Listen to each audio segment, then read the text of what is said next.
Assalomu alaykum. Instagramdagilar, TikTokdagilar, YouTubedagilar yaxshimisizlar, tinchmisizlar? Albatta xabarlaring bo'lsa, kecha Instagramdan jonli efirda biroz bir aytib o'tgan edim. Yangi vakansiya bor deb, yana alohida shu TikTokga va YouTubega ham bir qisqacha bir video qilib qo'yapman. Do'stlar, Latviyada yangi vakansiya bor. Shpakilovka va shkaturkani bilgan insonlar bo'lsa, bizga chiqaverasizlar bemalol. Telegram gruppamizdan albatta men QR kodini qo'yib qo'yapman. Tak tomonda mana Telegram silkasi ham, Telegramimizni silkasi ham yozilib turibdi, ko'rayotgan bo'lsanglar, shunday yozib qo'yib bersalaring chiqadi. Va bundan tashqari do'stlar, menga lichkamdan ham murojaat qilishlaring mumkin.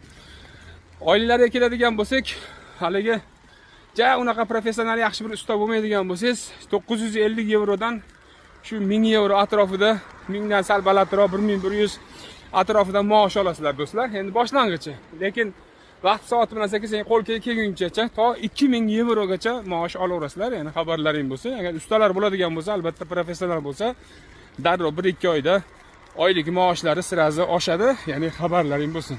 1800 dollarga priglasheniyanimiz qilib beryapmiz. Kelgandan keyin, ya'ni ishga yerlashtirib, chiroyli nima qilib beryapmiz. Mabodo deylik, misol bir atkaz bo'lgan taqdirda ham do'stlar, Polshadan ya'ni besplatniy priglasheniya yana qilib beryapmiz. Ya'ni atkaz bo'lib qolsa, bir martalikka Polshadan priglasheniya qilib beramiz. Ya'ni bundan ham xabarlaring bo'lsin. Ya'ni puli qaytmaydi, shuning uchun ham boshqadan yana takror bir priglasheniya chiqarib beramiz qo'limizdan kelgancha harakat qilib. Priglasheniyaning chiqishi 2-3 oylarda ichida priglasheniyalari chiqadi. O'zi Yevropaga, ya'ni uzoq bilan 5 oy ichida xudo xolasa Yevropaga 4 oy, 5 oy atrofida xudo xolasa keladi. Mana shu Latviyaga kelib, o'sha ishga joylashgan bo'ladi. Shu do'stlar, agar qiziqqanlar bo'lsa chiqaverasizlar inshaalloh. Yana bundan tashqari albatta xabarlaring bor. Litvaga ham g'isht teruvchilar kerak, ayollar pizza pishirishga kerak bo'lyapti.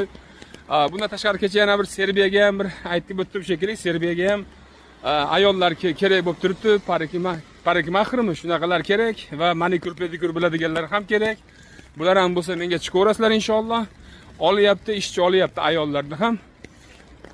Bundan tashqari Polshaga ham qilib beryapmiz. Ayollarga ham, erkaklarga ham mana shu tovuq qadoqlash fabrikasiga va bundan tashqari shu haligi magazinlarni skladlari bor. Mana shu skladlarga qilib beryapmiz do'stlar.